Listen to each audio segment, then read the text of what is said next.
Un silence gênant s'installa dans la pièce. Athéna Rainer ne leva même pas les yeux de son téléphone lorsqu'elle prononça cette phrase avec une autorité naturelle et sans effort que seule une PDG milliardaire pouvait afficher en talons hauts et tailleur bleu marine sur mesure. La douzaine d'employés réunis autour de sa table de conférence échangèrent des regards embarrassés et le jeune informaticien, qui tapotait sans succès sur son ordinateur portable bloqué, se tortillait sur sa chaise, comme un élève interpellé devant toute la classe.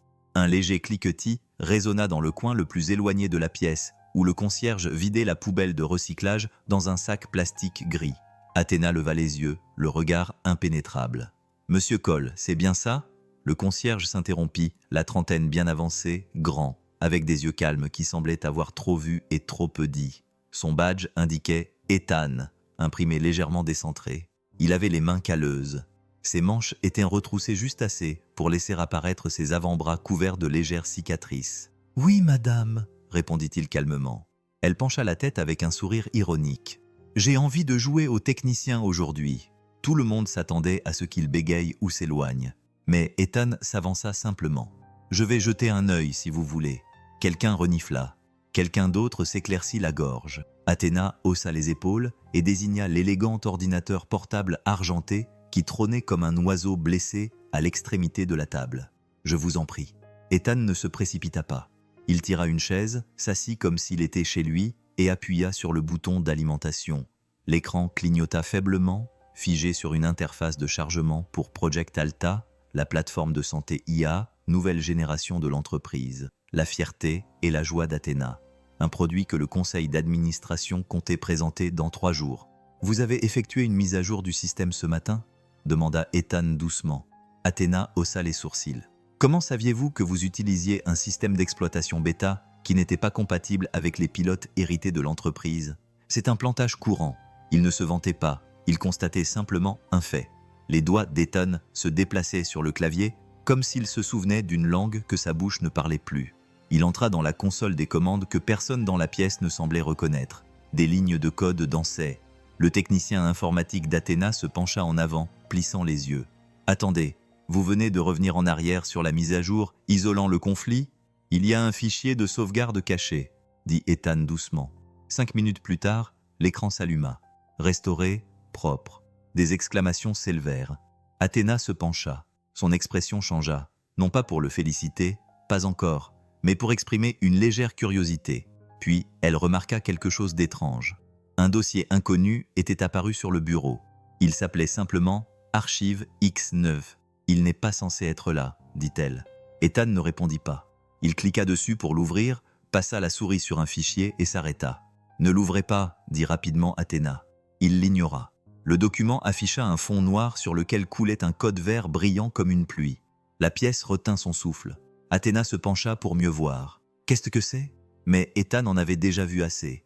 Il ferma le fichier, se leva et repoussa la chaise sous la table. « C'est ton problème maintenant », dit-il doucement mais fermement. Athéna plissa les yeux. « Tu sais seulement ce que c'était ?» Ethan la regarda vraiment pour la première fois, non pas comme son employé, mais comme un homme évaluant quelqu'un qui ne savait pas ce qu'il ne savait pas. « Je l'ai écrit », dit-il, puis il s'éloigna, laissant derrière lui une pièce plongée dans un silence stupéfait. Ce n'est qu'1 heure plus tard, alors qu'Athéna était assise seule dans son bureau d'angle, le soleil couchant se reflétant sur la vitre et le curseur clignotant toujours sur ce code inactif, que ses paroles commencèrent à faire leur chemin. Il avait dit « Je l'ai écrit ». C'était impossible. Ce fichier était un fantôme dont parlait l'équipe de R&D, mais qui avait été perdu lors d'une migration corrompue il y a des années. Carson Briggs, son directeur technique, avait un jour affirmé que le code original n'avait jamais été finalisé. Maintenant, il était là, ressuscité sur son écran, propre, élégant, vivant, et un concierge l'avait ramené avec 5 frappes et une voix comme un tonnerre silencieux. Athéna ne croyait pas aux coïncidences, à la magie ou au miracle. Elle croyait aux résultats, c'est pourquoi ses doigts volaient maintenant sur le clavier, extrayant les métadonnées du fichier, les horodatages, la lignée du code, retraçant l'ADN numérique de ce qui ne devrait pas exister. Il était là, un identifiant d'auteur caché au plus profond du fichier. Echoid Dev, 2016. Sa bouche s'est asséchée. Elle a cliqué à nouveau. Un autre fichier s'est ouvert. Celui-ci n'était qu'une série de notes, de réflexions, de rappels, de bribes de travail inachevées. Une ligne la stoppa net. Si Lily voit jamais cela, j'espère qu'elle saura que son père a essayé. Athéna se figea. Lily. Elle se souvenait d'une petite fille, peut-être âgée de 6 ou 7 ans, qui attendait parfois devant l'immeuble le matin, avec un sac à dos et un carnet de croquis, serrant le concierge dans ses bras avant d'aller à l'école. Elle avait vu la fillette dessiner une fois dans la cour. Des rayons de soleil, des fusées. Un grand homme souriant qui lui tenait la main. Elle ferma le fichier. Il y avait quelque chose qui clochait, profondément, de manière troublante. Elle se leva, alla à la fenêtre et regarda la silhouette du concierge traverser le parking. Sa fille sautillait à côté de lui, son sac à dos rebondissant. Cet homme n'était pas seulement un concierge, et ce n'était pas seulement une réparation d'ordinateur. C'était une porte, et Athéna Rainer venait de la franchir sans se rendre compte qu'elle avait franchi le seuil.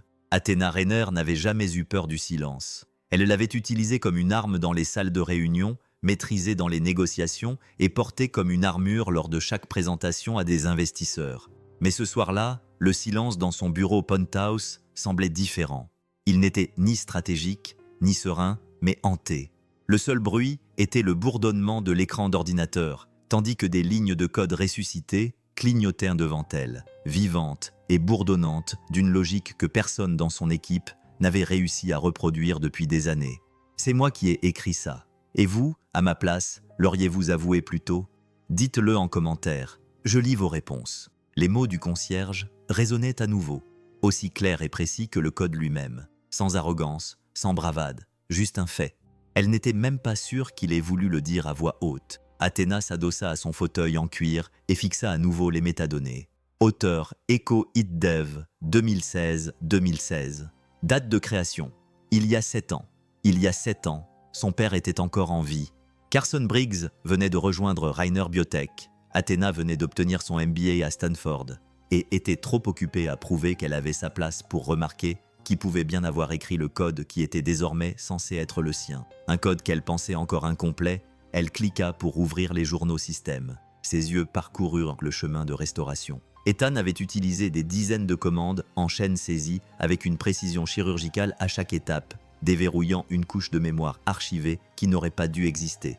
Athéna savait reconnaître le talent quand elle le voyait. Et ce n'était pas seulement du talent, c'était de l'architecture. Le lendemain matin, elle arriva au bureau tôt, avant les équipes de nettoyage et avant que l'équipe marketing n'envahisse les ascenseurs avec ses lattes interminables et son optimisme de marque. Elle s'arrêta au bureau de la sécurité. « Pouvez-vous me montrer le dossier d'emploi d'Ethan Cole ?» Le gardien cligna des yeux. Le concierge. Elle lui adressa un sourire mesuré. « Oui, lui. » Quelques minutes plus tard, elle était assise dans le bureau vitré du directeur des ressources humaines, parcourant le dossier personnel d'Ethan sur une tablette. Il était d'une minceur frustrante. Pas de CV, pas de relevé de notes universitaires, juste un nom et une adresse dans le Queens et une référence d'une petite agence de nettoyage à but non lucratif. Mais au bas de la page, dans une note de bas de page sur la vérification des antécédents, une ligne attira son attention comme un hameçon. Anciennement employé chez Statera Labs 2009-2016. Départ volontaire. Statera Labs avait été l'un des premiers concurrents de Rainer dans le domaine du diagnostic médical assisté par l'IA. Une start-up ambitieuse mais sous-financée qui s'était effondrée après un litige breveté infructueux. Son père avait tenté de la racheter, mais l'accord n'avait jamais abouti. Athéna prit son téléphone et appela Eleonore Tanaka. « Elanar, dit-elle d'une voix calme. Vous souvenez-vous du litige breveté qui nous a opposés à Statera Labs en 2016 ?» Il y eut un silence à l'autre bout du fil. « Je m'en souviens très bien. Nous étions intéressés par l'un de leurs modèles de prédiction neuronale. Ils ont déposé une objection contre l'un des brevets de Carson. Ils ont invoqué un chevauchement. Et que s'est-il passé? Ils se sont retirés discrètement. Ils ne se sont jamais présentés au tribunal. Vous souvenez-vous qui a déposé la plainte ?» Il y eut un autre silence. Puis Eleonore dit prudemment « Je crois que la plainte a été déposée par un ingénieur nommé Ethan Cole. » Athéna ne répondit pas tout de suite. Elle n'en avait pas besoin. Cet après-midi-là, elle se retrouva debout devant la baie vitrée du couloir du 30e étage, observant une petite silhouette dans la cour en contrebas. Une petite fille, âgée de 6 ou 7 ans peut-être, était assise sur un banc en pierre, un carnet de croquis sur les genoux. Ses longs cheveux châtain clair étaient ramenés derrière ses oreilles. Elle tenait un crayon de couleur dans une main. Ses pieds pendaient au bord du banc et des chaussettes dépareillées dépassaient de ses petites baskets. Un dessin commençait à prendre forme.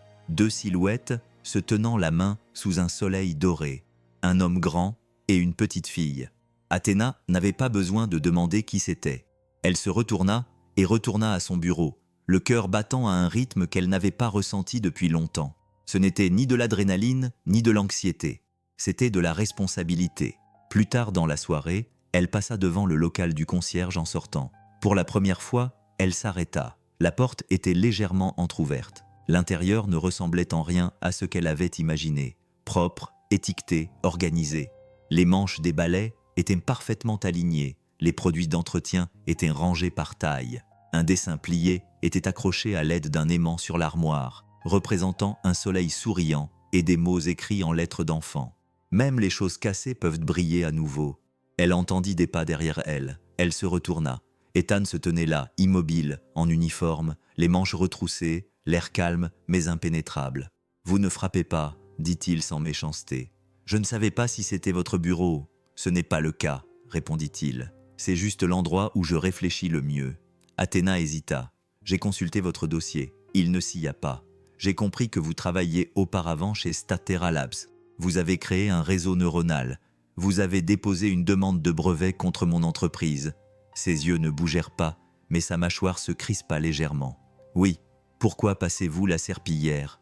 Il resta silencieux pendant un long moment. Puis il dit « Parce que parfois, il est plus facile de nettoyer les dégâts des autres que d'essayer de réparer les siens. » Athéna ne s'attendait pas à cette réponse. Elle la désarma plus que n'importe quel déni. « Vous auriez pu vous en attribuer le mérite, dit-elle. Ce code vaut plus que ce que la plupart des gens gagnent dans toute leur vie. Je ne l'ai pas écrit pour devenir riche. Je l'ai écrit pour aider les gens. » Il la regarda alors. Mais à un moment donné, quelqu'un avait décidé que cela pouvait les aider davantage. La voix d'Athéna baissa d'un ton, car son Ethan ne confirma pas. Il n'avait pas besoin de le faire. Au lieu de cela, il se détourna et commença à ranger l'étagère, les mains bougeant lentement et avec détermination. « Pourquoi as-tu arrêté ?» demanda-t-elle doucement. « Ma femme est morte, dit-il, toujours face aux étagères. Une erreur médicale. L'appareil destiné à la surveiller a échoué, le même système que j'ai aidé à construire. J'ai rempli le rapport, puis je suis parti. » Athéna resta silencieuse, le poids de ses mots s'accumulant dans son cœur. « Je suis désolée, dit-elle, et pour une fois, elle le pensait sincèrement. Il acquiesça. « Moi aussi. » Elle s'approcha. « Ethan, ce code que vous avez récupéré, c'est le modèle le plus avancé que nous ayons jamais vu, et personne, pas même Carson, n'a été capable de le reconstruire. » Il ne se retourna pas. « Je sais. » Athéna prit une inspiration. « Je veux régler ce problème, mais je ne peux pas le faire sans vous. » Finalement, Ethan se retourna. Son regard était fixe. Ni en colère, ni plein d'espoir, juste fatigué. « Vous n'avez pas besoin de moi pour réparer un ordinateur, mademoiselle Rainer, » dit-il. « Vous devez décider si la vérité a encore de l'importance dans votre entreprise. » Athéna déglutit, puis acquiesça lentement. « Je vous tiendrai au courant, » dit-elle. Ce soir-là, dans son appartement, elle ouvrit à nouveau son ordinateur portable. Le code clignotait doucement sur l'écran, en attendant. Pour la première fois, elle ne le considéra pas comme un produit. Elle le considéra comme une responsabilité, un héritage qui ne lui appartenait pas, mais qui avait pourtant retrouvé le chemin de ses mains. Et elle comprit alors que certains fantômes ne nous hantent pas. Ils attendent simplement d'être vus. Le lendemain matin, les portes de l'ascenseur s'ouvrirent avec un tintement qui sembla plus fort que d'habitude. Athéna sortit, un café dans une main, la détermination dans l'autre. L'atmosphère au siège de Rainer Biotech était tendue, comme le bourdonnement qui précède un orage. Elle n'était pas du genre à perdre le sommeil à cause de questions auxquelles elle ne pouvait répondre. Mais Ethan Cole s'était immiscé dans son esprit comme un bug dans un code parfait. Un concierge qui écrit de la neuroarchitecture, un homme qui cache son génie sous son silence. Cela ne lui semblait pas normal. Elle décida donc de découvrir qui il était vraiment. « Bonjour », dit Madame Rainer, Éléonore Tanaka marchant à ses côtés avec son autorité calme habituelle. Éléonore récupère tous les dossiers archivés des employés liés à Statera Labs entre 2015 et 2017, dit Athéna d'un ton vif. Éléonore haussa un sourcil. Ce n'est pas vraiment une affaire de l'entreprise. Maintenant. Oui, répondit Athéna, et fais-le discrètement. Personne d'autre n'a besoin de le savoir. Éléonore l'observa un instant. Vous avez trouvé quelque chose, n'est-ce pas? Athéna ne répondit pas directement. Disons simplement que l'un de nos fantômes est peut-être encore en vie et nettoie nos sols.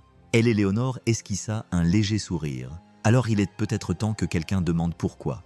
Ce soir-là, après que tout le monde soit rentré chez soi, Athéna prit l'ascenseur pour descendre à l'aile de maintenance. L'air sentait légèrement le nettoyant au citron et le métal.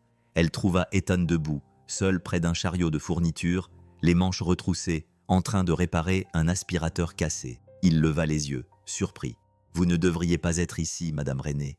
Ce n'est pas vraiment l'étage de la direction. » Elle s'appuya contre l'encadrement de la porte, les bras croisés. « Mon bureau non plus. Quand mon père a créé cette entreprise, il l'a construite à partir d'un garage. » Ethan acquiesça légèrement. « Alors je suppose que nous nettoyons tous les deux après l'héritage de quelqu'un d'autre. » Athéna sourit malgré elle. Touchée, elle fit un pas en avant. « J'ai lu des articles sur vous. Ethan Cole, Statera Labs. Le système d'IA que vous développiez s'appelait Neurotrace, n'est-ce pas? Il a cessé de fonctionner.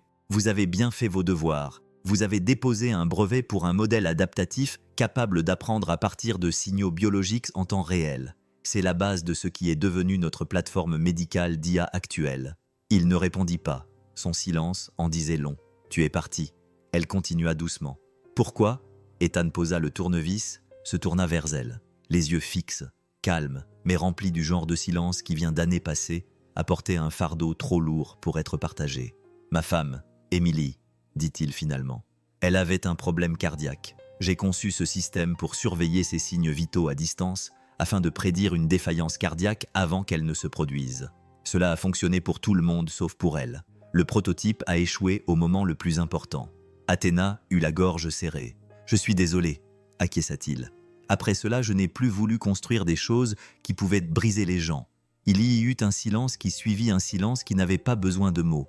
Puis, Athéna parla doucement. « Tu sais, je pensais que la technologie pouvait tout réparer. Les systèmes, les gens, le chagrin. Peut-être avais-je tort. » Ethan la regarda, puis la regarda vraiment et dit « La technologie ne nous répare pas. Ce sont parfois les gens qui le font, simplement en étant gentils quand personne d'autre ne l'est. » On a qui dit qu'on... Mon. Elle soutint son regard plus longtemps qu'elle ne l'avait prévu. C'était étrange de se tenir dans un sous-sol sombre, entouré de balais et de détergents, et de réaliser qu'elle ressentait plus de vérité ici que dans toutes ces salles de réunion réunies. Plus tard dans la nuit, de retour dans son bureau, Athéna repassa ses paroles dans son esprit tout en parcourant de vieilles archives de presse. Là, il y avait un article datant de 2016. L'ingénieur Ethan Cole retire sa demande de brevet au milieu d'une tragédie. Pas de suite, pas de conclusion, juste un homme qui a disparu de la circulation. Elle fixa la photo jointe à l'article. Ethan semblait plus jeune à l'époque, souriant, tenant un prix. Derrière lui se tenait une femme au regard bienveillant et une petite fille accrochée à sa jambe. Lily Athéna expira lentement. Les pièces du puzzle n'étaient plus éparpillées. Elles formaient une vérité douloureuse et magnifique. Le code qu'il avait écrit n'était pas seulement des données. C'était un chagrin transformé en conception, une prière numérique pour que le monde ne perde pas ce qu'il avait perdu. Le lendemain, Ethan nettoyait le couloir des cadres lorsqu'il aperçut Athéna debout près de la fenêtre, un téléphone à la main. La ligne d'horizon brûlait d'or derrière elle. Elle se retourna lorsqu'il passa devant elle. « Ethan, 1 minute. » Il s'arrêta, prudent. « Bien sûr. Sais-tu ce que ton code a accompli ?» demanda-t-elle à voix basse. « Nous avons bâti tout un empire grâce à lui. Il a sauvé des vies, des centaines, peut-être des milliers. Et pourtant, tu n'as jamais rien dit. » Il esquissa un sourire faible et fatigué. « Je n'avais pas besoin de le faire. Tant que quelqu'un était sauvé, il avait rempli sa mission. Tu aurais pu être celui qui dirige cette entreprise, dit-elle d'un ton plus vif. Tu aurais pu être le patron de Carson. » La réponse d'Ethan fut douce, presque un murmure, et passait à côté de l'apprentissage du bon nettoyage des sols. Elle cligna des yeux, puis rit malgré elle. « Tu caches ta sagesse sous l'humour, n'est-ce pas ? C'est plus sûr ainsi, dit-il. Les gens pardonnent plus facilement une blague que la vérité. » Athéna l'observa. « Tu me détestes ?» Il fronça les sourcils. « Pourquoi le ferais-je ? Parce que cette entreprise, mon entreprise, fonctionne grâce à ce qui t'a été pris. » Il secoua la tête. « Tu n'as rien volé, Athéna. Tu as simplement hérité d'un mensonge. Ce qui compte, c'est ce que tu en fais maintenant. » Son nom dans sa bouche sonnait comme un mélange de confession et de défi. Athéna détourna le regard, la mâchoire serrée. « Carson ne sait pas encore que j'ai découvert la vérité. » « Alors tu as une décision à prendre, » dit Ethan. « Si tu le dénonces, tu risques tout. Si tu gardes le silence, tu deviens comme lui. » C'était une vérité brutale, mais c'était la seule qui pouvait mener à la rédemption. Cette nuit-là, Athéna ne parvint pas à dormir. Elle se tenait sur son balcon, contemplant les lumières de Manhattan qui scintillaient comme une constellation d'ambitions humaines. Son père disait souvent « L'intégrité n'est pas quelque chose que l'on construit, c'est quelque chose que l'on protège ». Elle réalisa qu'elle n'avait rien protégé ces derniers temps. Ni son entreprise, ni le nom de son père, et certainement pas elle-même. Elle regarda une dernière fois le dossier sur sa tablette. Ethan Cole, ancien inventeur, père célibataire. Puis elle fit quelque chose que personne n'aurait pu imaginer de sa part. Elle écrivit une note manuscrite et la glissa dans une enveloppe ordinaire. Le lendemain matin, lorsque Ethan ouvrit son casier dans la salle des concierges, l'enveloppe tomba par terre. À l'intérieur, une seule ligne était écrite en cursive soignée. « Si tu es prêt, je veux recommencer cette fois-ci de la bonne manière. » Il la lut 2 fois, puis encore une fois, et pour la première fois en 7 ans, Ethan Cole se permit de ressentir quelque chose de dangereux, de l'espoir. Athéna transportait le dossier comme un petit détonateur. Elle ne l'annonça pas. Elle ne diffusa pas de mémo. Elle entra simplement dans la salle de guerre, avec ses murs en verre, ses tableaux blancs couverts de gribouillis effaçables à sec, la légère odeur des restes de plats à emporter, et s'assit avec sa tablette. Autour d'elle, l'équipe produit feuilletait des diapositives, répétant les répliques de la démonstration. Il pensait que la matinée serait routinière. Ce ne fut pas le cas. « Carson, dit-elle comme si elle lui proposait une série de problèmes à résoudre. Préparez-moi un environnement de développement propre, un audit complet en lecture seule, et mettez-moi Marco et Janelle en ligne sur un canal sécurisé. » Carson Briggs leva les yeux de son ordinateur portable, l'air impeccable et posé, tel un directeur technique qui a toujours la réponse. « Nous avons un calendrier très serré, Athéna. Le conseil d'administration attend une démonstration stable dans 3 jours. Moi aussi, répondit-elle. C'est pourquoi nous ne faisons pas de démonstration avec des fantômes. Carson eut une expression qu'elle n'avait jamais vue auparavant. Quelque chose comme l'oreille d'un cheval qui remue lorsqu'un prédateur est proche. Il ne demanda pas de quel fantôme il s'agissait. Il fit seulement signe à l'administrateur de sécurité. « Faites-le », dit-il. Mais ses yeux étaient rivés sur elle, pas sur l'écran. Ils se déplacèrent rapidement et silencieusement. Marco, l'ingénieur système senior, démarra une machine virtuelle stérile. Janelle, leur scientifique en chef, exposa ses hypothèses en phrases courtes. Athéna les regarda introduire le fichier ressuscité dans un environnement sandbox, Project Archive X9, sous le contrôle de moniteur. Le code s'ouvrit comme un diagramme vivant, et l'équipe se pencha en avant. « Regardez ça !» souffla Janelle en pointant l'écran. Adaptatif, en attente d'entrée physiologique, morphologie en temps réel du réseau neuronal. Ce n'est pas seulement prédictif, il apprend du corps à mesure qu'il réagit. Marco se frotta les tempes. Personne n'avait conçu un pipeline d'entrée comme celui-ci depuis Statera. Les harmoniques dans la fonction de perte à elles seules ont des décennies d'avance. Athéna écouta, ressentant quelque chose qui n'était ni exactement de la fierté, ni de la crainte, plutôt la froide reconnaissance d'une chose enfouie qui était déterrée. « Où avez-vous trouvé ça ?» demanda Marco. Elle répondit « Rien. Tu as soumis ça à des auditeurs externes ?» continua-t-il. Il fronça les sourcils. « Non, » répondit Athéna. « Pas encore. » Ils travaillèrent tout l'après-midi.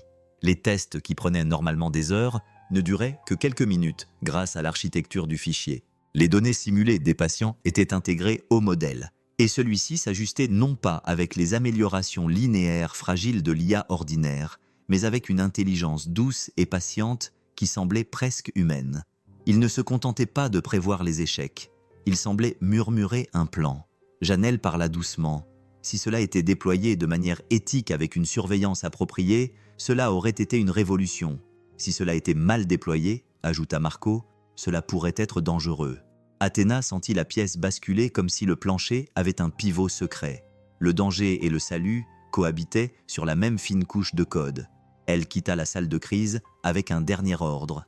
Pas de sauvegardes externes, pas de poussée vers le cloud, pas de fusion de dépôts. L'archive X9 restait dans le bac à sable.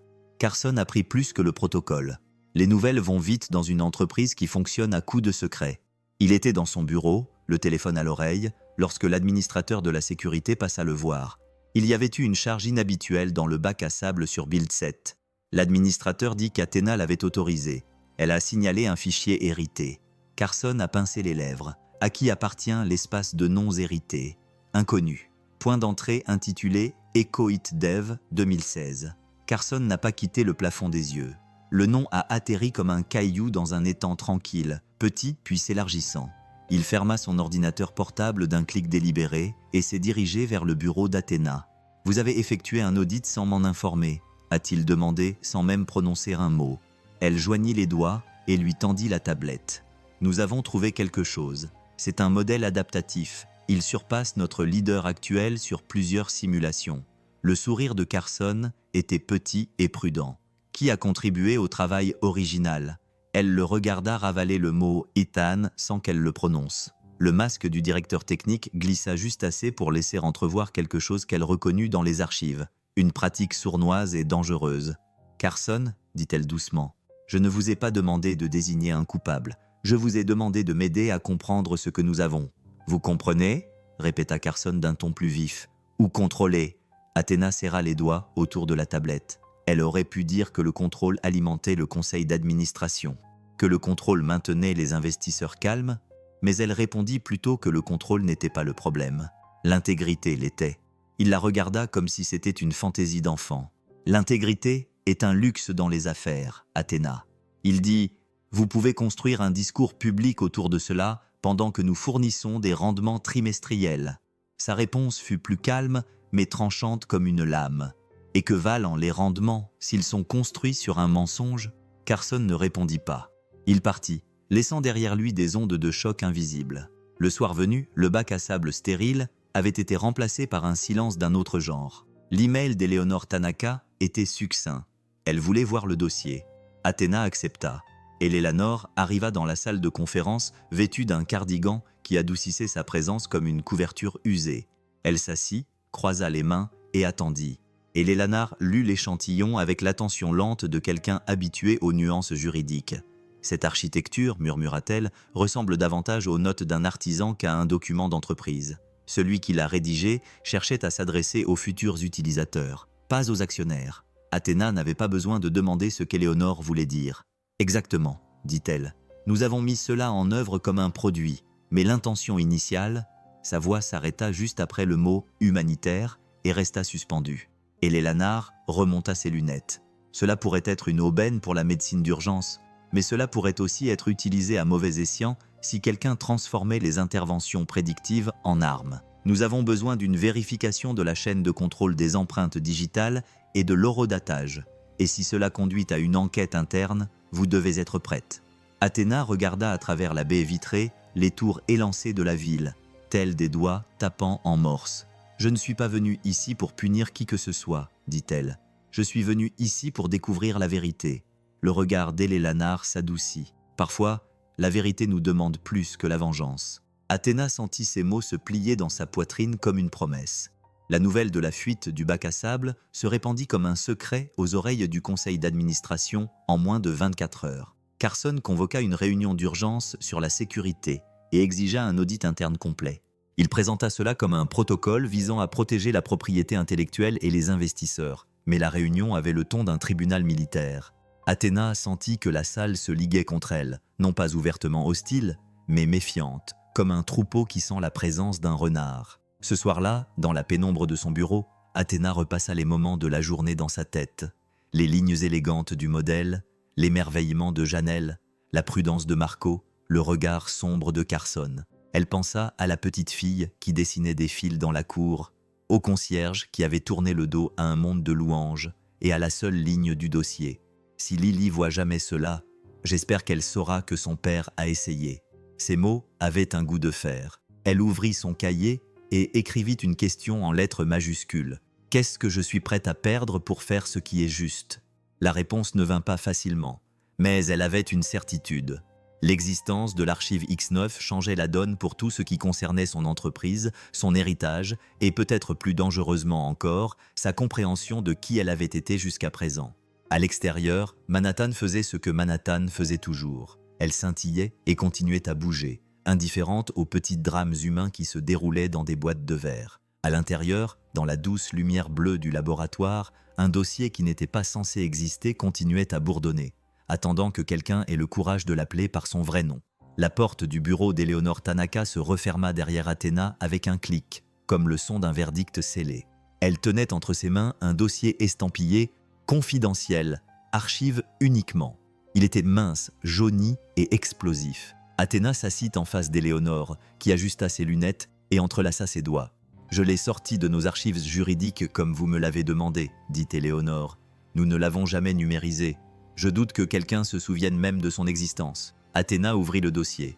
Il contenait une plainte d'une page datée de septembre 2016, déposée par Ethan Cole, invoquant une violation de brevet sur un modèle d'apprentissage neuronal en cours de développement chez Statera Labs. Le dossier contenait le nom du code source Neurotrace X, le même nom interne que Carson avait utilisé pour le premier prototype de Rainer Biotech lorsqu'il avait rejoint l'entreprise. Athéna le fixa du regard. « Alors, c'est vrai, dit-elle doucement. Éléonore acquiesça. Il avait rempli les papiers, mais n'avait jamais donné suite. L'affaire avait été classée sans suite 3 mois plus tard. Pourquoi ? Il n'y avait eu aucun suivi, aucun avocat, aucun contact. Athéna passa son doigt sur la signature d'Ethan au bas de la page. Une écriture jeune, encore pleine de conviction. La voix d'Éléonore s'adoucit. Parfois, les gens ne perdent pas parce qu'ils ont tort. Ils perdent parce qu'ils sont épuisés. Plus tard dans l'après-midi, Athéna se retrouva debout près de la fenêtre de la salle de conférence, regardant la cour en contrebas.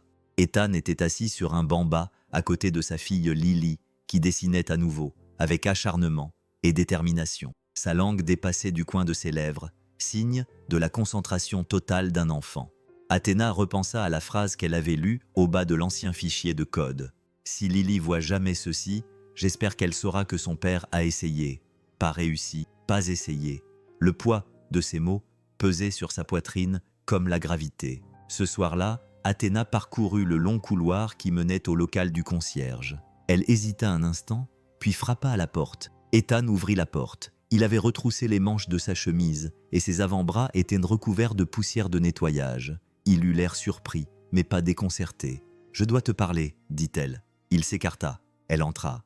La pièce sentait les agrumes et la poussière ancienne. Athéna ne parla pas tout de suite. Elle fouilla dans son manteau et en sortit le dossier. Elle le lui tendit sans un mot. Ethan le regarda et se figea. « Je ne savais pas que cela existait encore, » dit-il. Athéna l'observa. « Pourquoi ne t'es-tu pas battu ?» Il garda les yeux fixés sur le document. « Ma femme est décédée 2 semaines après que j'ai déposé cette plainte. Je n'avais pas l'énergie de me battre pour un code source alors que je n'avais même pas pu la garder en vie. » La voix d'Athéna se brisa. « Tu méritais mieux que cela. » Ethan ferma lentement le dossier. Ce qui est mérité ne gagne pas toujours. Un silence s'installa entre eux, mais il n'était pas glacial. Il était honnête. Athéna finit par dire « Carson a utilisé ton code. Il l'a enfoui sous plusieurs couches, a prétendu que c'était son prototype et nous l'avons utilisé. Je ne te demande pas si tu es en colère. Je sais que tu l'es. Je te demande si tu es prêt à participer à la réparation. » Ethan leva les yeux. « Réparer ou couvrir ?»« Réparer » dit-elle fermement. « Cette entreprise ne peut pas aller de l'avant sur une étincelle volée. » Il détourna le regard. Ce n'est pas seulement le code, Athéna, c'était l'espoir. Ce dossier était la dernière chose que j'avais construite quand je croyais encore au système.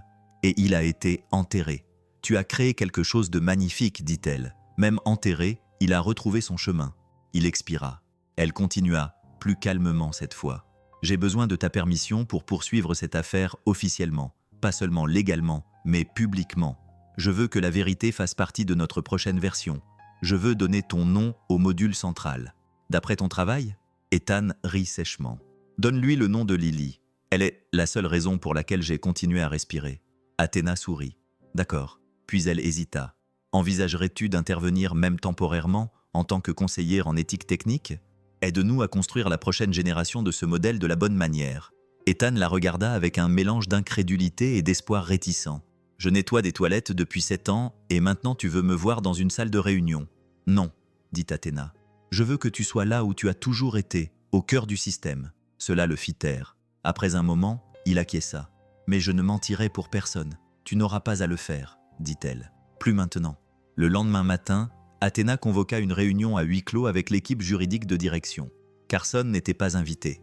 Alors qu'elle exposait l'historique du dossier, la plainte abandonnée et le code récupéré, elle vit les visages dans la salle passer de la confusion à la compréhension, puis finalement à l'inquiétude. « Nous devons agir avant Carson », conseilla Éléonore. « S'il devine ce que nous sommes en train de construire en coulisses, il tentera de le détruire ou de le discréditer. » Athéna acquiesça. « C'est pourquoi nous allons révéler la vérité au conseil d'administration avant lui. » Plus tard dans la semaine, Athéna entra dans le laboratoire où l'équipe d'ingénieurs préparait la version finale du modèle d'IA pour la prochaine démonstration aux investisseurs. Elle regarda l'écran afficher l'architecture mise à jour. Un nouveau nom avait été ajouté au crédit des développeurs dans le module central de l'interface Lily Protocol.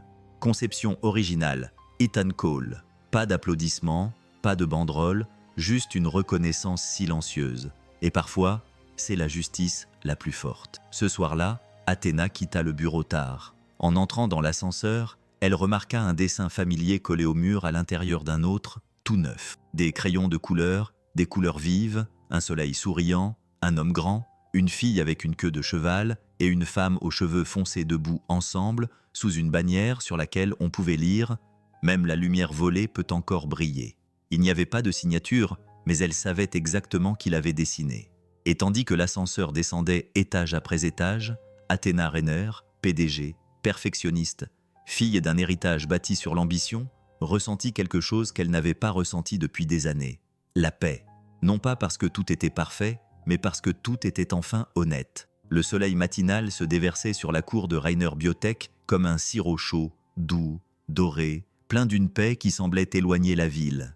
Athéna venait rarement ici. C'était trop calme, trop sauvage, un espace que son père avait construit il y a des années pour le bien-être des employés, mais qui était en réalité devenu un coin oublié, avec des bancs en pierre et de la lavande envahissante. Aujourd'hui, cependant, c'était différent.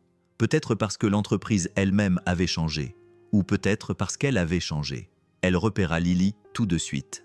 La petite fille était assise en tailleur sur le banc en pierre, un bloc de dessin sur les genoux, une boîte de crayons cassée à côté d'elle.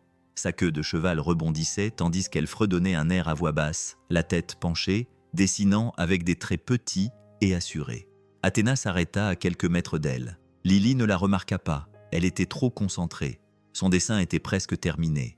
Un soleil orange vif, deux silhouettes en dessous, un homme grand et une femme en tailleur bleu debout côte à côte. Entre eux, une petite fille les bras grands ouverts. Athéna sourit. C'est un véritable chef-d'œuvre. Lily leva les yeux, surprise, puis se détendit lorsqu'elle vit qui c'était. « Oh, vous êtes la patronne » dit-elle. En effet, Athéna eut un petit rire. « Je suppose que oui. Tu as l'air différente quand tu ne portes pas ces chaussures à talons, » dit Lily en montrant les baskets d'Athéna. « On me le dit souvent. » Lily se remit à dessiner, silencieuse pendant un instant. Puis, sans lever les yeux, elle dit « Mon père m'a dit que vous essayiez de réparer quelque chose. » Athéna cligna des yeux. « C'est vrai. » Lily prit un crayon bleu. Il a dit « Parfois, les adultes font des dégâts tellement importants qu'il faut plus d'une personne pour les réparer. » Athéna s'assit lentement à côté d'elle. « Ton père a l'air sage. Il l'est, mais il est aussi fatigué. » Cela eut plus d'impact qu'Athéna ne l'avait prévu. Elle regarda à nouveau le dessin. « C'est nous ?» Lily acquiesça. « Et qu'est-ce qu'on fait ?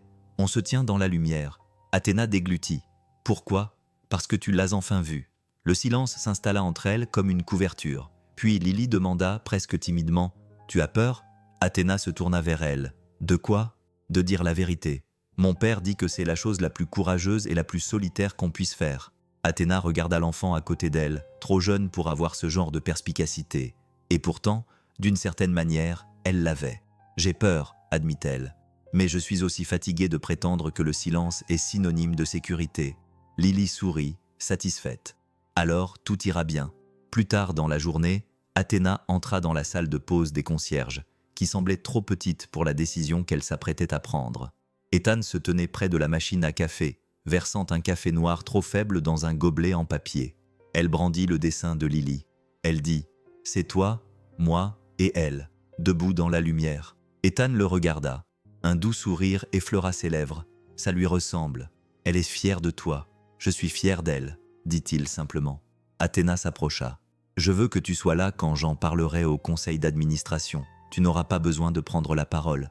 Sois simplement présent. » Ethan hésita. « Et si tout explose ? Alors ça explosera honnêtement. » Il croisa son regard. « Vous changez, Athéna. » Elle expira. « Je sais, c'est bizarre. Non, c'est normal. » Il y eut un long silence avant qu'Athéna n'ajoute. « Tu avais raison sur autre chose aussi. » « Quoi donc ? Ce sont les gens qui aident les gens, pas la technologie. » Ethan acquiesça lentement.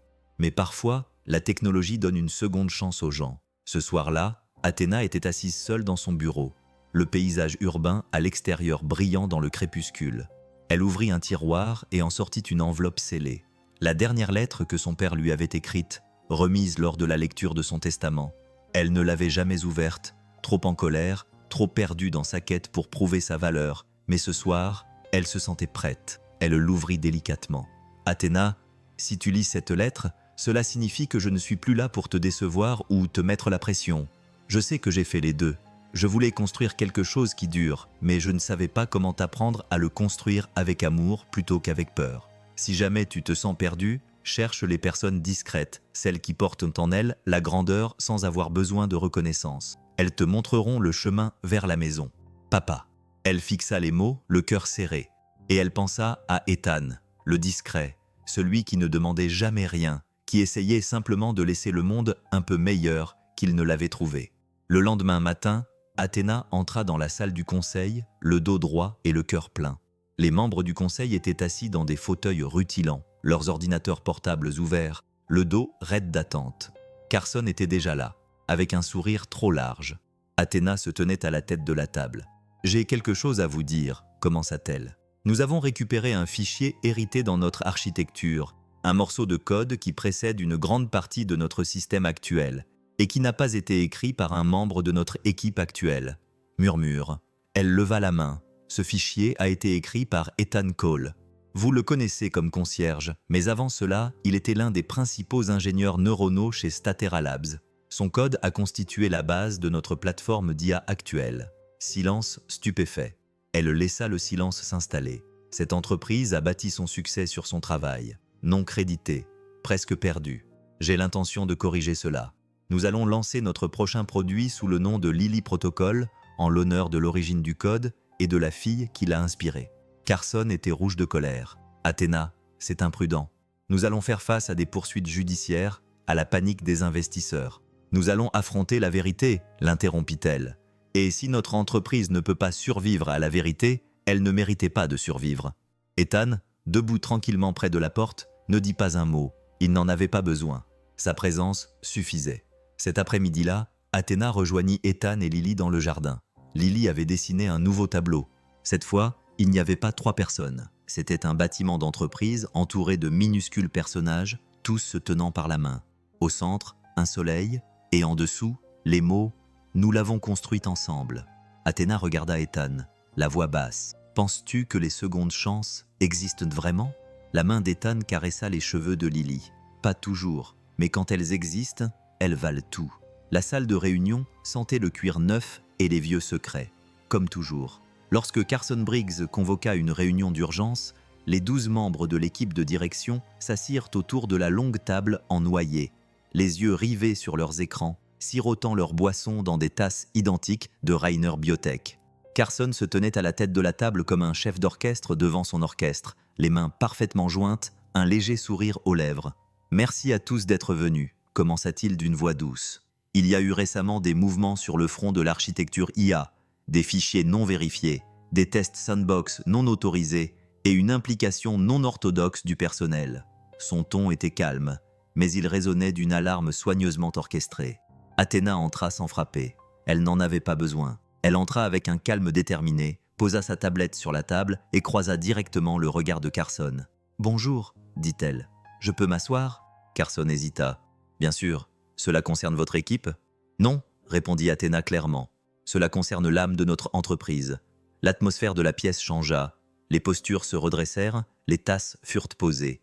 Athéna prit une inspiration et continua. « La semaine dernière, j'ai autorisé un audit. Au cours de celui-ci, nous avons découvert un fichier inactif dans notre système, l'archive X9, qui contenait une base de code avec des algorithmes prédictifs bien au-delà de notre cadre actuel. Il a été écrit en 2016 par un homme nommé Ethan Cole. » Quelqu'un au bout de la table fronça les sourcils. Le concierge, Athéna, acquiesça sans broncher. Oui, avant d'être concierge, il était ingénieur en systèmes neuronaux. Son travail a jeté les bases du système d'IA que nous vendons aujourd'hui. Carson intervint d'une voix sèche. « Athéna, ce genre d'affirmation est préjudiciable. Le code hérité est recyclé et adapté. Ce n'est pas du vol, c'est de l'évolution. De plus, cet homme n'a jamais occupé de poste ici. » Athéna tapa sur sa tablette. Une projection s'alluma derrière elle. Métadonnées, dates, signatures intégrées. Que le dossier de plainte déposé le 14 septembre 2016. Allégation de violation de la propriété intellectuelle. Plaignant, Ethan Cole. Cette plainte a été enterrée, dit Athéna, déposée, puis oubliée. 2 semaines plus tard, Ethan a perdu sa femme à cause d'une défaillance d'un appareil lié à ce système. Il n'a jamais donné suite. Un silence s'est abattu sur la pièce. Il n'a pas perdu le procès parce qu'il avait tort, a-t-elle ajouté. Il a perdu parce que le chagrin lui a pris plus que ce qu'un tribunal n'aurait jamais pu lui prendre. Carson serra les mâchoires. C'est un récit émotionnel, pas une stratégie commerciale. Non, a répondu Athéna. C'est une stratégie commerciale, car si nous continuons à cacher ce que nous devons, le marché finira par le découvrir à notre place, et quand ce sera le cas, il sera trop tard pour réécrire la vérité. Un membre du conseil d'administration a demandé doucement « Que proposez-vous » Athéna a croisé leurs regards un par un. « Nous rendons hommage à Ethan publiquement. Nous relançons notre protocole d'IA sous un nouveau nom, Lily. Nous agissons non pas comme une entreprise qui enterre ses fantômes, mais comme une entreprise qui leur rend hommage. » Quelqu'un marmonna. « Et l'image que nous en avons ?» dit-elle avec honnêteté et élégance. Carson se leva lentement, mesuré. « Vous mettez en péril la réputation de l'entreprise, la confiance des investisseurs, des batailles juridiques pour un concierge sans suite judiciaire et un dessein de sa fille. » Athéna se tourna vers lui. « Non, je sauve cette entreprise d'elle-même. Et pour information, il n'a pas seulement dessiné du code, il l'a vécu. » La tension se rompit comme un câble sous-alimenté. Le sourire de Carson devint acéré. « Alors votons.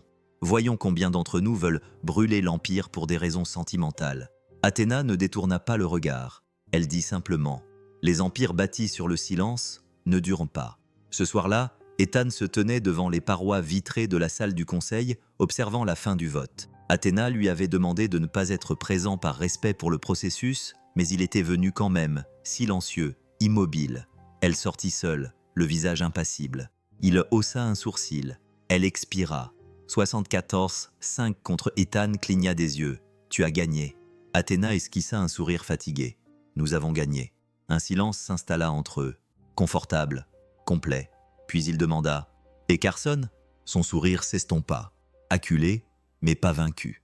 2 jours plus tard, Athéna reçut un email crypté provenant de là. Quelqu'un avait tenté d'accéder à distance à l'archive X9 à partir d'une adresse IP externe. Lorsqu'ils remontèrent la piste, celle-ci les conduisit à un serveur offshore privé lié à une société écran indirectement connectée à la fiducie familiale de Carson. Elle fixa l'écran. La guerre n'était pas terminée. Elle devenait simplement plus tactique. Elle transféra le fichier à Eleanor. 2 heures plus tard, Eleanor rappela. « Nous ne pouvons pas encore prouver l'intention, mais nous pouvons restreindre l'accès. Gèle les autorisations discrètement. Pas de presse, pas encore. » Athéna acquiesça. « Nous nous en occuperons en interne jusqu'à ce que nous puissions le faire proprement. » Ce week-end-là, Athéna retourna au jardin. Lily était de nouveau là, en train de dessiner. Ethan était assis à côté d'elle, observant le monde bouger autour d'eux comme une danse lente. Athéna les rejoignit et s'assit de l'autre côté du banc. Lily leva les yeux. « As-tu dit la vérité ?» Athéna sourit. « Oui, ça t'a fait un peu mal? Ça t'a aidé ?» Athéna regarda Ethan, puis Lily. « Oui, elle en a dit plus que ce à quoi je m'attendais. » Lily acquiesça, comme si cela avait du sens. Elle tendit le dessin à Athéna. Il représentait une grande femme debout sur un pont fissuré, derrière ses ombres, devant sa lumière, et dans sa main, un petit soleil brillant. En dessous, en grosses lettres tremblantes tracées au crayon, elle portait la lumière vers l'avant. Athéna plia soigneusement le dessin comme s'il s'agissait d'un document officiel. Puis elle regarda Ethan et dit « Tu n'as jamais été au mauvais endroit, Ethan. Le monde n'était tout simplement pas prêt à te voir. » Ethan répondit d'une voix calme. « Parfois, le plus difficile n'est pas de créer le code. C'est de survivre assez longtemps pour le voir fonctionner. » Ils restèrent assis ainsi, tous les trois, dans le jardin tranquille, tandis que la société au-dessus d'eux se préparait à renaître. Pas plus propre, pas plus sûr, mais enfin honnête. L'appel d'urgence arriva peu après 3 heures du matin. Athéna était encore dans son bureau en train d'examiner les rapports de sécurité. Elle n'avait pas bien dormi. Trop de choses en mouvement, trop de fantômes surgissant du silence. Mais dès que son téléphone s'illumina avec le nom d'Ethan, le monde devint immédiatement net et précis. « Lily est à l'hôpital », dit Ethan. Sa voix était calme, mais elle tremblait sous la surface. « Problème cardiaque. Ils font des examens en ce moment. Je suis avec elle. J'arrive », répondit Athéna en attrapant déjà son manteau. Le couloir de l'hôpital sentait l'antiseptique et l'inquiétude. Ethan était assis, recroquevillé sur une chaise en plastique devant la chambre de Lily, les coudes sur les genoux, les mains serrées si fort que ses jointures étaient blanches. Il ne leva pas les yeux quand Athéna s'approcha. « Elle est stable pour l'instant », dit-il doucement. « Une arythmie, ce n'est pas la première fois. » Athéna s'assit à côté de lui sans parler. Après un long moment, Ethan ajouta « Elle est née avec une malformation cardiaque congénitale, comme sa mère. » Athéna se tourna vers lui. « Tu ne m'en avais jamais parlé. » Il lui adressa un sourire fatigué. Certaines souffrances n'ont pas besoin d'être racontées. À l'intérieur de la chambre, les machines émettaient des bips réguliers. À travers la fenêtre, Athéna pouvait voir Lily, petite, pâle, la main qui dessinait encore recouverte de bandes adhésives et de perfusions. « Que disent les médecins ?» demanda Athéna. « Ils ajustent son traitement et surveillent les complications. » Il hésita. « Mais il y a un risque. Il y en a toujours. » Athéna déglutit péniblement. « J'ai quelque chose. Je ne sais pas si ça aidera, mais je l'ai apporté. » Elle fouilla dans son sac et en sortit un petit étui noir. À l'intérieur se trouvait une tablette élégante, équipée d'une instance privée hors ligne du protocole Lily, le système adaptatif en temps réel, né à l'origine du code d'Ethan. « J'ai demandé aux ingénieurs de procéder à un calibrage pédiatrique la semaine dernière, » dit-elle. « Je ne comptais pas te le montrer avant qu'il ait été testé plus en détail, mais c'est peut-être le moment. » Ethan prit la tablette et fixa l'interface. Le tableau de bord clignotait doucement. Capteur, entrée, prédiction, sa conception, sa logique, ses empreintes digitales, sa fille. Il regarda Athéna. « Tu as confiance en ça ? Je te fais confiance, » répondit-elle. Et c'est à ce moment-là que quelque chose se brisa légèrement dans son visage. Ce n'était ni de la peur, ni du scepticisme, mais la douleur d'un homme voyant son passé réapparaître avec un but précis. 2 heures plus tard, sous l'œil attentif de l'équipe de cardiologie de l'hôpital, ils lancèrent le protocole Lily en parallèle avec l'équipement de l'hôpital. L'IA suivait les signes vitaux de Lily en temps réel, non seulement en enregistrant les données, mais aussi en les interprétant avec délicatesse, en ajustant les alertes prédictives et en recalibrant les seuils à chaque nouveau battement de cœur. Elle a détecté une micro-baisse de sa pression artérielle 9 secondes avant la machine, a recommandé un changement de dosage et a évité une intervention inutile. Si ce moment vous touche autant que nous, laissez un like, ça nous aide à faire entendre cette histoire. Le médecin a regardé Ethan, stupéfait. Cet algorithme apprend en observant. Ethan a hoché lentement la tête. Il ne se contente pas de prédire, il écoute. Athéna a fait un pas en avant, et désormais, elle pourrait protéger. Dehors, les premières lueurs du matin s'étendaient à l'horizon comme une bénédiction silencieuse. Ethan et Athéna étaient assis sur un banc près de la fontaine de l'hôpital, leur tasse de café refroidissante entre leurs mains. « Tu sais, » dit Ethan, « quand Émilie est morte, je me suis reproché, pas à l'appareil, pas à l'hôpital, à moi, parce que j'étais celui qui croyait plus aux machines qu'au timing, plus qu'à la présence. » Athéna resta silencieuse. « Je me suis dit que je ne construirais plus jamais rien, continua-t-il, parce que construire signifiait espérer, et espérer signifiait perdre. » Athéna se tourna vers lui. Sa voix était basse. « Alors pourquoi as-tu inscrit le nom de Lily dans ce code ?» Ethan ne répondit pas immédiatement. Puis, dans un murmure, « Parce que même quand j'ai cessé de croire en moi, je n'ai pas pu cesser de croire en elle. » Athéna ferma les yeux pendant un long moment. « C'est pour ça que ton code est différent, » dit-elle. « Parce qu'il n'a pas été écrit pour impressionner, il a été écrit pour protéger, c'est pour ça qu'il fonctionne. » Il sourit faiblement. « C'est pour ça qu'elle fonctionne. » Ils restèrent assis en silence, sans gêne, sans vide, juste remplis de souffle, de sens, d'un calme qui était enfin devenu apaisant. Plus tard dans la journée, de retour au quartier général, Athéna se tenait dans la salle de conférence aux parois de verre, regardant l'équipe d'ingénieurs finaliser l'intégration du système. Chaque ligne de code était désormais annotée avec des marqueurs d'origine. Plus de zones d'ombre, plus d'incertitude. Crédit Ethan Cole, protocole Lily. Lorsque Janelle, la responsable des données, passa devant son bureau, elle s'arrêta. « Tu savais ?» demanda-t-elle en repensant au moment où il avait réparé son ordinateur portable. « Tu savais que c'était lui ?» Athéna sourit. « Non, mais lui savait. » Janelle acquiesça. « C'est poétique, en fait. » Athéna leva les yeux. Ce système était-il censé prédire les pannes? Il avait été caché par quelqu'un qui en avait survécu une. Plus tard dans la soirée, alors qu'elle marchait dans le couloir vers la sortie, Athéna se surprit à ralentir devant le placard à fourniture du concierge. La porte était ouverte. À l'intérieur, les étagères étaient toujours bien rangées. Le balai était toujours appuyé à un angle parfait, mais quelque chose de nouveau avait été collé au mur à côté des dessins de Lily. Une photo, vieille, usée. Une femme souriante, les bras autour d'un enfant en bas âge. Ethan se tenait à côté d'eux, plus jeune, plus mince. En dessous, un post-it écrit de la main d'Ethan. Elle n'a pas pu voir ça, mais peut-être que Lily le verra. Athéna sentit son souffle se bloquer dans sa gorge. Elle ferma doucement la porte. Cette nuit-là, elle se rendit sur le toit. Son père venait ici lors des lancements de produits importants. Il disait que la vue lui rappelait que le monde entier les regardait.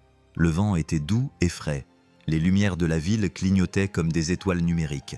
Elle sortit son téléphone et rédigea un message à l'intention du conseil d'administration. Le protocole Lily a permis d'intégrer avec succès les premiers patients. Je propose que nous le présentions non pas comme une réinvention, mais comme une reconquête, un retour à nos valeurs fondamentales. Et j'aimerais inclure le nom d'Ethan Cole dans le communiqué de presse, non seulement en tant qu'ingénieur, mais aussi en tant qu'initiateur. Faisons savoir au monde que nous ne fuyons plus la vérité, nous construisons avec elle. Elle appuya sur « envoyer », puis regarda à nouveau la ville, non pas avec crainte, mais avec une étrange détermination, car la vérité n'était plus quelque chose à laquelle il fallait survivre. C'était enfin quelque chose sur lequel ils pouvaient s'appuyer ensemble. La salle du conseil était plus froide que d'habitude, non pas en température, mais en ton. Panneaux en acajou, verres brillants, acier brossé. Tout était impeccable, intimidant. Le genre d'espace où les empires étaient protégés et les vérités poliment enterrées. Mais aujourd'hui, cela allait changer. Athéna se tenait à l'autre bout de la longue table, dos aux baies vitrées donnant sur les toits de Manhattan. La ville scintillait derrière elle comme une tentation, mais ses yeux n'étaient rivés que sur les 12 hommes et femmes assis devant elle. Carson Briggs était assis troisième à partir de la droite, calme, raffiné, dangereux. À sa gauche se trouvait Eleanor Tanaka, les doigts entrelacés, le regard toujours aussi perçant. Et derrière Athéna, Ethan Cole se tenait debout, silencieux et déterminé. Pas de balai, pas de gants, juste une simple chemise bleu marine et le calme d'un homme qui avait déjà tout perdu et n'avait plus rien à craindre. Athéna commença. « Merci à tous d'être venus si rapidement. Je serai brève, mais je ne mâcherai pas mes mots. » Quelques regards s'échangèrent. Le sourire de Carson ne bougea pas. Elle continua. « Au dernier trimestre, nous avons lancé une révision du code des fichiers hérités inactifs. L'un de ces fichiers, intitulé Archive X9, s'est avéré être la structure neuronale originale à l'origine de notre produit phare. » Elle cliqua sur un bouton. Un écran derrière elle s'alluma. Code, signature, horodatage. Ce fichier contenait des métadonnées reliant son auteur à un ancien employé de Statera Labs, un homme qui travaille désormais dans ce bâtiment, non pas dans la R&D, mais au sein de notre équipe de maintenance. Ethan s'avança. Sa seule présence fit basculer l'atmosphère de la pièce. Des murmures s'élevèrent. Athéna ne broncha pas. Il s'appelle Ethan Cole, et je pense que beaucoup d'entre vous doivent de leurs primes à son code. Carson se leva, alors lentement et délibérément. Avec tout le respect que je vous dois, Athéna, cela ressemble plus à du théâtre qu'à de la gouvernance. Athéna sourit faiblement. C'est parce que pendant des années, vous avez traité cette entreprise comme une scène où la vérité n'a d'importance que si le public l'exige. La voix de Carson était plus venimeuse que soyeuse. Maintenant, suggérez-vous sérieusement qu'un concierge a écrit les fondements d'un système qu'il a fallu 100 ingénieurs pour stabiliser? Ethan s'avança, la voix calme mais résonnante. Je ne suggère rien. J'énonce un fait. Carson ricana. Et pourquoi n'avez-vous rien dit avant? Pourquoi avez-vous passé 7 ans à nettoyer les sols au lieu de revendiquer votre trône? Ethan ne sia pas. Parce que ma femme est morte à cause d'une défaillance dans un système que j'ai aidé à concevoir. Et après cela, je ne voulais plus de trône. Je voulais le silence. La pièce se figea. Et lorsque le chagrin s'estompa, il ajouta doucement. Tout ce que je voulais, c'était que mon travail ait de l'importance, même si personne ne savait qu'il était de moi. Éléonore se leva à son tour. Sa voix avait le poids que seules des décennies de service et le fait de ne jamais demander d'applaudissements peuvent conférer. J'ai examiné la plainte initiale, dit-elle, déposée par M. Cole en 2016. Elle a été discrètement classée, sans jamais être transmise à un niveau supérieur, sans enquête. La trace du brevet montre que des éléments de son travail sont réapparus dans notre code interne 6 mois après l'arrivée de M. Briggs. Le masque de Carson se fissura. Vous exagérez. Non, répondit Éléonore, les yeux rivés sur lui. Vous êtes juste habitué à ce que personne ne regarde. Athéna se retourna vers le conseil. Il ne s'agit pas seulement de reconnaissance, il s'agit de conséquences. Si nous laissons passer cela, Si nous permettons que la vérité reste cachée, nous disons à chaque ingénieur, à chaque stagiaire, à chaque âme qui a donné plus qu'elle n'a reçu, vous n'avez d'importance que si vous vous faites remarquer. Elle fit une pause. Réfléchissez-y. Ethan n'a jamais voulu de reconnaissance, mais il la mérite. Plus que cela, notre entreprise en a besoin, car l'intégrité n'est pas un luxe. C'est un fondement. Et si nous laissons des fissures apparaître dans ce fondement, peu importe que le verre soit poli. Un membre du conseil d'administration prit enfin la parole. « Et que proposez-vous » Athéna répondit clairement, avec effet immédiat. Carson Briggs est relevé de ses fonctions de directeur technique en attendant un examen formel. Ethan Cole est réintégré en tant que conseiller en éthique technique, relevant directement du bureau exécutif. Le protocole Lily sera lancé avec une attribution complète à son code source original et à son auteur. Pour ne pas manquer la suite de leur combat et découvrir ce que Carson fera ensuite, abonnez-vous dès maintenant. Une déclaration publique sera faite, transparente et indéniable. Halètement, silence, chaise qui bouge. Carson se leva lentement, tentant une dernière fois. Si vous faites cela, vous diviserez le conseil d'administration. Les investisseurs paniqueront. Les médias vont s'en donner à cœur joie. Athéna le regarda dans les yeux. Qu'il le fasse. Je préfère affronter une tempête les mains propres plutôt que de bâtir une fortune avec des mains sales. Le sourire de Carson s'évanouit enfin. Vous venez de commettre un suicide d'entreprise, dit-il froidement. Athéna lui rendit son sourire. Non, j'ai simplement choisi de vivre. Le vote fut lancé. 9 voix pour, 3 contre. C'était fait. Une fois la salle vide, Athéna resta seule avec Ethan. Elle regarda longuement la ville avant de parler. Avant, je pensais que diriger signifiait protéger l'entreprise de tout ce qui pouvait la déstabiliser. Ethan acquiesça, et elle se tourna vers lui. Maintenant, je pense que cela signifie protéger la vérité afin que l'entreprise mérite d'exister.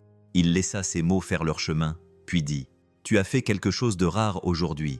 Qu'est-ce que c'est ? Tu as dit la vérité alors que personne ne te l'avait demandé. » La voix d'Athéna baissa. « Tu m'as donné le courage de le faire. » Il la regarda, non pas comme un concierge, ni même comme un partenaire, mais comme un homme qui avait autrefois construit quelque chose dans l'ombre et qui le voyait maintenant entrer dans la lumière. Cette nuit-là, Lily sortit de l'hôpital. Elle avait retrouvé son énergie et, alors qu'il partait, elle posait des questions à toute vitesse sur les ascenseurs, les moniteurs cardiaques, la raison pour laquelle les infirmières portaient toujours des baskets. Alors qu'ils entraient dans le calme de la cour, Ethan s'agenouilla à côté d'elle. « Tout va bien se passer », murmura-t-il. « Je sais », répondit-elle en souriant. « Tu répares le code. » Ethan rit. « Non, nous réparons l'histoire. » De l'autre côté de la pelouse, Athéna les observait, le père et la fille, et quelque chose s'apaisa en elle. Ce n'était ni une conclusion, ni un triomphe, mais la profonde et humble certitude que certaines choses, une fois volées, pouvaient encore être rendues, non pas telles qu'elles étaient, mais telles qu'elles avaient toujours été destinées à être. La salle de conférence était bondée. Les journalistes se pressaient les uns contre les autres comme les pièces d'un puzzle. Investisseurs, développeurs, médecins et rêveurs étaient tous réunis sous l'énorme bannière qui brillait sur l'écran principal. Présentation du protocole Lily. C'était un lancement sans précédent dans l'histoire de Rainer Biotech. Non pas à cause de la technologie, ni même à cause du buzz, mais parce que pour la première fois, il ne s'agissait pas seulement d'innovation, il s'agissait de rédemption. Dans les coulisses, Ethan se tenait près du rideau, ajustant les poignets de sa chemise bleu marine, la même qu'il portait lorsque Athéna lui avait demandé pour la première fois d'entrer dans la salle du conseil, non pas en tant que concierge, mais en tant qu'égal. Il n'était pas nerveux, non pas parce que ce n'était pas important, mais parce que le moment qui comptait vraiment était déjà passé. C'était le moment où Athéna Rainer avait choisi la vérité plutôt que l'héritage. Le moment où elle lui avait donné quelque chose que personne ne lui avait offert depuis des années. Son nom, son histoire. Athéna s'approcha de lui tranquillement, une tablette à la main. Elle était radieuse, non pas d'une manière artificielle et raffinée, mais comme quelqu'un qui a traversé le feu et en est ressorti en portant le flambeau d'un autre. « Tu es prêt ?» demanda-t-elle. Ethan esquissa un petit sourire. Ça n'a pris que 7 ans. Athéna baissa les yeux vers l'écran qu'elle tenait dans ses mains, puis le regarda à nouveau. « Je veux que tu le présentes. » Il cligna des yeux. « Quoi, Lily ? Vous avez écrit le cœur de ce projet. Le monde mérite d'entendre ta voix. » Il hésita. « Je ne suis pas perfectionné. Je n'ai pas un visage médiatique ni des phrases choc. » Elle s'approcha, la voix basse. « Tu as quelque chose de mieux. Tu as la vérité. Et elle n'a pas besoin d'être perfectionnée. » Ethan expira, puis acquiesça. « Je suivrai tes instructions. »« Non, dit-elle doucement. Cette fois, je suivrai le tien. » Lorsque Ethan monta sur scène, la salle n'applaudit pas immédiatement.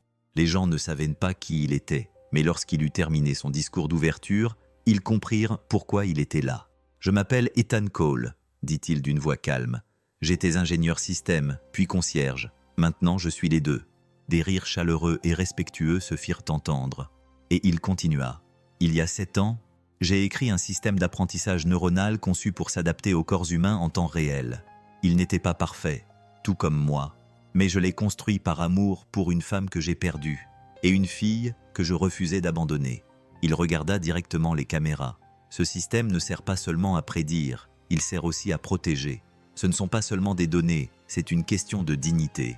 Il apprend non seulement à réagir, mais aussi à prendre soin.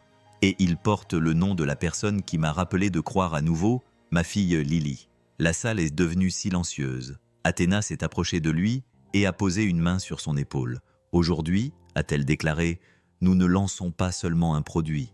Nous faisons la promesse de construire dans la transparence, d'honorer l'invisible et de ne plus jamais cacher la lumière qui pourrait sauver la vie de quelqu'un. » Les applaudissements qui ont suivi étaient tonitruants, non pas pour la technologie, mais pour la vérité qu'elle véhiculait. Ce soir-là, dans le calme du bureau d'Athéna, elle se tenait seule devant la baie vitrée, regardant la ville scintiller comme 1000 secondes chance. Le lancement s'était mieux passé que prévu.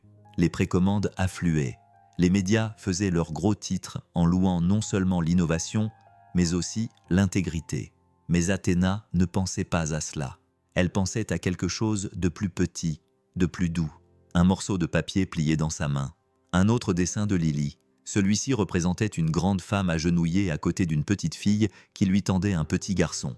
En dessous, elle rendait la lumière. On frappa à la porte. Ethan entra, tenant une petite enveloppe blanche. « Qu'est-ce que c'est ?» demanda Athéna. Il la lui tendit. Un cadeau. À l'intérieur se trouvait une photo, une copie numérisée d'un vieux dessin que Lily avait fait il y a des années. On y voyait 3 personnages, un homme, un enfant et une femme, debout à quelques pas d'eux, la main tendue. « Lily a dessiné cela il y a longtemps, » dit Ethan doucement. « Elle m'a dit que c'était l'image de quelqu'un qui nous aiderait à retrouver le chemin du retour. » La voix d'Athéna se brisa. Elle parlait de moi. Il acquiesça avant même qu'elle ne connaisse ton nom. Athéna serra la photo contre sa poitrine. « Je ne t'ai pas aidé à retrouver le chemin du retour, Ethan. C'est toi qui l'as fait. »« Non, » dit-il doucement. « Tu as fait demi-tour. Cela demande plus de courage que n'importe quel code. » Ils restèrent silencieux un instant, enveloppés dans quelque chose de calme et de vrai. Puis Athéna prit la parole. « J'ai une question. Vas-y.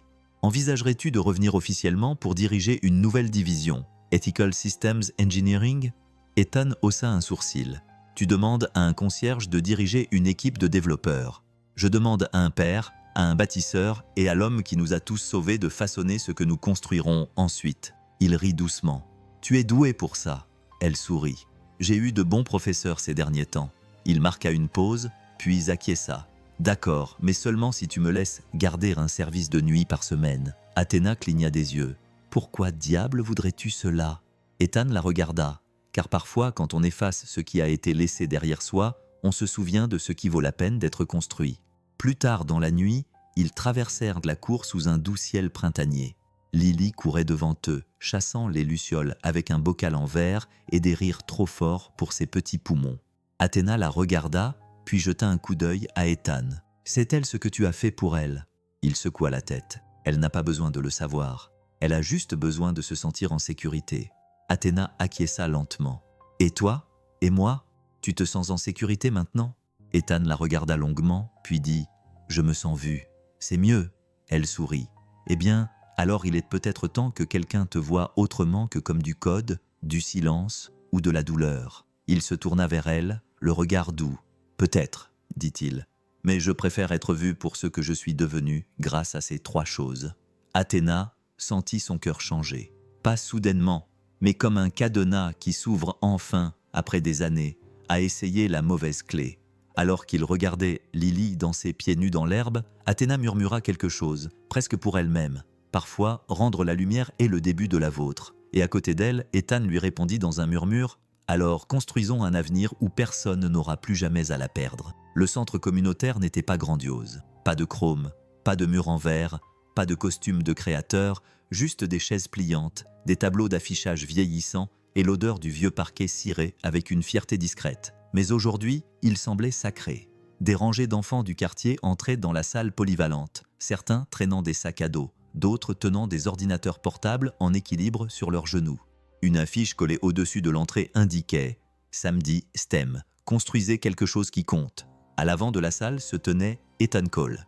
Il ne portait ni blouse de laboratoire, ni uniforme de concierge, juste une chemise bleu marine boutonnée aux manches retroussées et un petit badge nominatif accroché à sa poitrine. Il sourit lorsqu'un garçon leva la main. « Alors, tu étais concierge et codeur. » Ethan a gloussé. « Je nettoie toujours les dégâts, mais d'un autre genre maintenant. » Des rires ont parcouru la salle. Irrésianti. Au fond, Athéna était appuyée contre l'embrasure de la porte, une tasse de café à la main, observant tranquillement. Le soleil pénétrait par les hautes fenêtres, capturant les grains de poussière en suspension dans l'air comme des confettis. Il n'y avait ni presse, ni investisseurs, juste la magie sincère d'enfants apprenant à construire quelque chose de réel avec quelqu'un qui croyait enfin en leur capacité à le faire. Après le cours, Ethan rangea sa trousse à outils tandis que Lily courait dans le couloir en riant avec ses nouveaux amis. Athéna s'approcha de la table, l'air plus doux que d'habitude. « Elle s'épanouit », dit-elle en désignant Lily d'un signe de tête. « Elle est libre », répondit Ethan. « C'est mieux ainsi. » Athéna pencha la tête. « Tu aurais pu prendre un bureau d'angle. Tu sais, le conseil d'administration t'aurait donné tout ce que tu voulais après le lancement. » Il sourit. « Je n'ai pas besoin d'un bureau. J'ai une salle de classe. » Elle le regarda, les yeux brillants. « Je pensais ce que j'ai dit, tu sais, » ajouta-t-elle à propos de construire quelque chose ensemble. « Tu l'as déjà fait, » dit-il doucement. « Tu m'as reconstruit. » Athéna baissa les yeux, le cœur rempli d'émotion. « Je ne t'ai pas reconstruit, Ethan. J'ai simplement cessé de passer à côté de ta lumière. » Il marqua une pause, puis fouilla dans son sac et en sortit quelque chose enveloppé dans un vieux linge usé et soigneusement plié. Elle le déplia lentement. Un plan, à l'encre délavée, avec des annotations dans les marges, un schéma du premier réseau neuronal qu'il avait jamais conçu. Au bas de la page, une note écrite de sa main qui n'avait pas encore été revendiquée. Elle passa ses doigts sur le bord. « Qu'est-ce que c'est ?» Il la regarda dans les yeux. « La première chose que j'ai construite et à laquelle personne ne croyait. Je l'emportais partout avec moi dans l'espoir que quelqu'un me pose des questions. Personne ne l'a jamais fait. » Athéna plia le plan avec révérence. « Alors, soyons ceux qui posent les questions maintenant, » dit-elle. « Réclamons tout ce qui a été enterré, pas seulement le code, mais aussi le parcours. » Ethan acquiesça d'une voix douce. « Alors apprenons-leur à construire avec la lumière. » Quelques semaines plus tard, une plaque fut apposée sur le mur du hall d'entrée du siège social de Rainer Biotech. Pas tape à l'œil, pas en or, juste en acier inoxydable. Une inscription simple. L'initiative Ethan Cole pour l'innovation éthique. Même les choses brisées peuvent briller à nouveau. Les visiteurs s'arrêtaient lorsqu'ils la lisaient. Les employés se tenaient un peu plus droits. Et chaque vendredi après-midi, Athéna Rainer se rendait au centre communautaire où Ethan enseignait. Pas pour superviser, pas pour parler, juste pour écouter. Car parfois, les plus grands leaders ne sont pas ceux qui parlent le plus fort. Ce sont ceux qui finissent par écouter. Par un calme matin de printemps, Lily a pris Athéna par la main et l'a conduite dans le jardin derrière le centre. « J'ai quelque chose à te montrer », lui a-t-elle chuchoté. Elles se sont arrêtées devant un coin de terre meuble. De petits panneaux en bois avec des noms peints à la main, un pour chaque élève, étaient soigneusement plantés dans le sol. Au centre, un jeune arbrisseau tendait ses branches vers le ciel. Lily le désigna fièrement. « C'est notre arbre de l'espoir. Tout le monde peut y ajouter quelque chose pour l'aider à grandir. » Athéna s'accroupit. « Et qu'as-tu ajouté ?» Lily rayonnait. « Une pierre de notre ancien appartement. Parce que même les petites choses peuvent avoir des racines solides. » Athéna cligna des yeux pour chasser les larmes qui lui piquaient les yeux. « Et que devrais-je ajouter ?» Lily réfléchit un instant, puis murmura « Une promesse ?» Athéna acquiesça en souriant et en fit une silencieusement. Une promesse de protéger la lumière, de ne jamais ignorer la brillante discrétion dans les coins, de construire un monde où aucun enfant n'aurait à demander à voir son père. Ce soir-là, alors que le soleil plongeait sous l'horizon, Athéna et Ethan se tenaient sur le toit de Rainer Biotech, tout comme son père l'avait fait autrefois. Mais cette fois, l'horizon ne semblait plus intimidant. Il semblait possible. Athéna tendit une tablette à Ethan. « Qu'est-ce que c'est ?» demanda-t-il. « Le communiqué de presse pour la prochaine version du protocole », répondit-elle. Il lut le titre à voix haute. « L'avenir réécrit par ceux qui l'ont écrit en premier. » Ethan la regarda. « Ce titre est trop beau. Tu ne l'as pas écrit. » Elle sourit. « c'est Lily qui l'a écrit. » Ils rirent tous les deux. Puis un long silence confortable s'installa. Le genre de silence qui n'a pas besoin d'être comblé, juste ressenti. Athéna se tourna vers lui. « Tu sais, je pensais autrefois que le code était le langage le plus puissant au monde. » Ethan haussa un sourcil. « Et maintenant je pense que c'est la vérité dite, vécue, revendiquée. » Il acquiesça lentement. Puis, avec une certitude tranquille, il dit « Alors c'est le code que je revendique enfin. Pas celui des machines, mais celui des gens, des secondes chances, des histoires que personne ne s'attendait à entendre. » Athéna le regarda, les yeux brillants d'une lueur profonde et rare. « Alors continuons à l'écrire. » Et tandis que le vent soulevait les bords du vieux dessin de Lily, délicatement collé à la balustrade du toit, ils regardèrent le soleil se coucher sur tout ce qu'ils avaient autrefois caché et se lever sur tout ce qu'ils étaient finalement devenus ensemble. Parfois, les histoires les plus puissantes ne sont pas écrites en code ou sur papier. Elles sont écrites dans les actes de courage discrets que personne ne voit. L'histoire d'Ethan nous rappelle que même lorsque la vie oublie nos noms, notre lumière n'arrête jamais d'attendre d'être découverte. Car la vérité est que chacun d'entre nous a un code qu'il n'a pas revendiqué, un rêve, une gentillesse, une promesse qu'il s'est faite à lui-même. Et peut-être est-il temps de le revendiquer. Si vous avez déjà été témoin d'un moment où la gentillesse a réécrit la vie de quelqu'un, ou si vous en avez vous-même vécu un, nous aimerions connaître votre histoire. Partagez-la dans les commentaires ci-dessous. Et rappelons-nous mutuellement que l'espoir, l'honnêteté et l'amour ont toujours le pouvoir de tout reconstruire. Et pendant que vous êtes ici, dites-nous d'où vous nous regardez aujourd'hui. Nous aimons savoir jusqu'où ces histoires voyagent.